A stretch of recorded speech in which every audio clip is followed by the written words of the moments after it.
Yeah. I-H-S. The I. The first three letters in the Greek language for Christ. That's what IHS stands for. The first three letters for Christ in the Greek language, not these gods.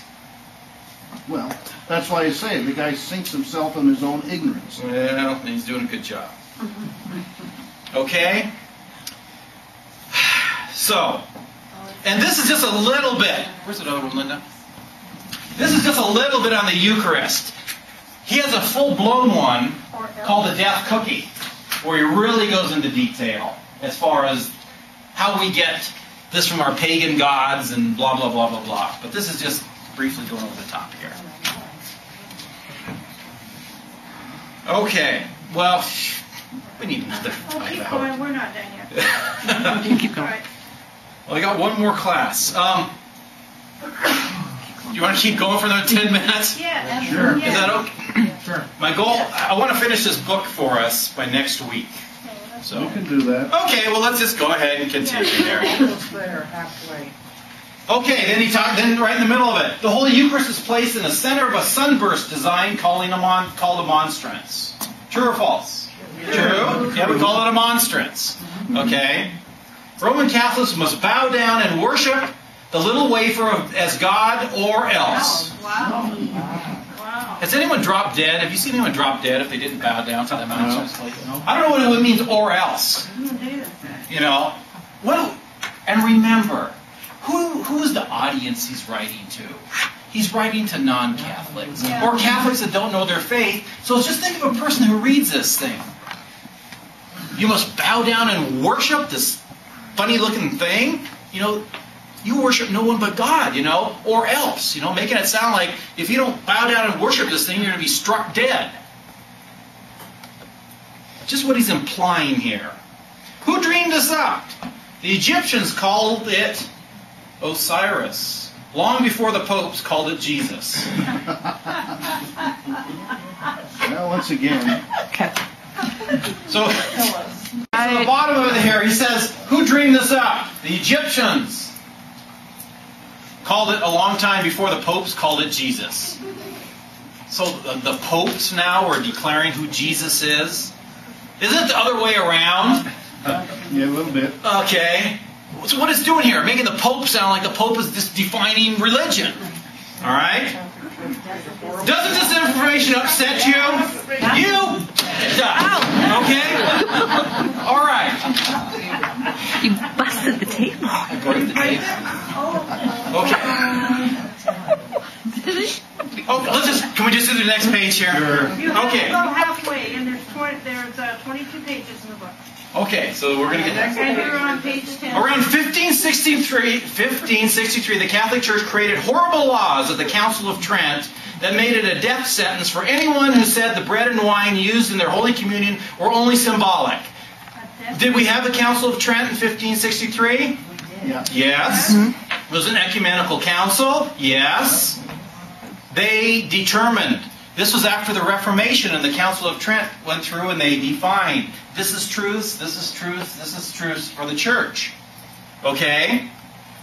And then it says this law was death to Bible-believing Christians. Can we be Rush Limbaugh here and say, stop the tape? Okay? This law was death. So now the Council of Trent, they formally declared what our understanding of the Eucharist is. They formally declared it is the body, blood, soul, and divinity of Christ. And the Council of Trent did put out anathemas. Have you ever heard that name? Mm-hmm. Anathemas. They say anathema if you don't believe this. And what Jack Chick here is saying here, down here in the middle of the page, he says, you know, anathema means damned as a heretic, and you're burned at the stake. Wow. So what he's implying here, the Council of Trent declared that if you don't believe that the Eucharist really is the body, blood, soul, and divinity of Christ, you are sentenced to death, and you'll be killed. Is basically what he's saying here. Let me just clarify something here. The Council of Trent did establish anathemas. But the anathema that the Council of Trent defined only applied to Catholics. Okay? When it says anathema, you must believe this, or anathema, it's speaking only to Catholics. And it's saying, Catholics, you were baptized in the faith. If you don't accept this, you are going to be excommunicated from the church. You're not going to be killed. You're not going to be sentenced to death. You're just going to be excommunicated from the church.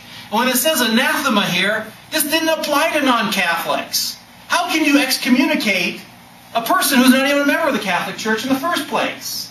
So the term anathema, Jack Chick here is saying it was a death sentence that was imposed on everyone by the Catholic Church who didn't believe what they taught is false. It meant just to be excommunicated by the church. Okay? And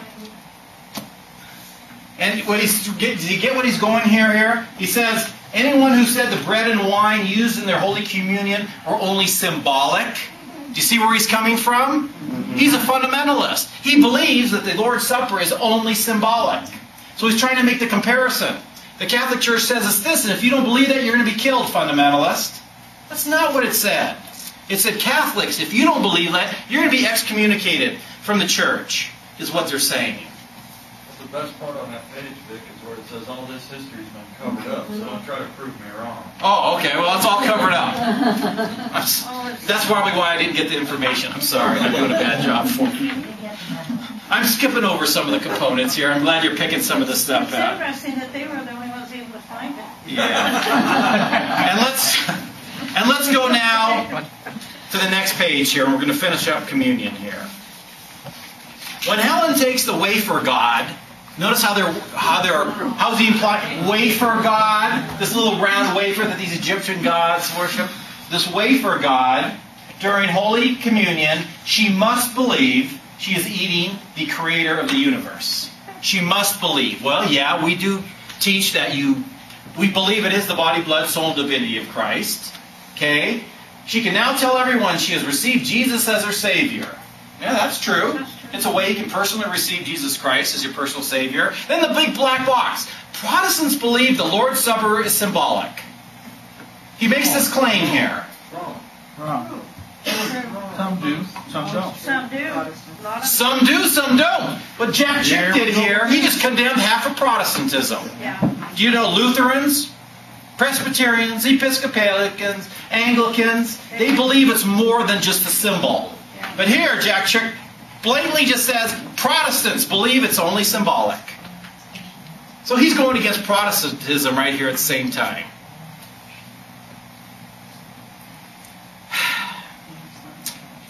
So, let's stop.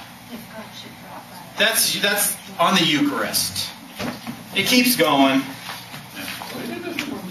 And we will continue. Oh, there's some good stuff in here. So, we'll continue next class on finishing this up. You want to end these in? No, you can. You can keep these, right? Yeah, keep them. But Bring them back next time. Bring them back.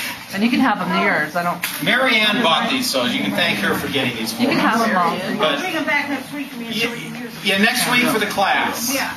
Let me just make a couple announcements. Okay. Next Wednesday is our last class. Last Wednesday class.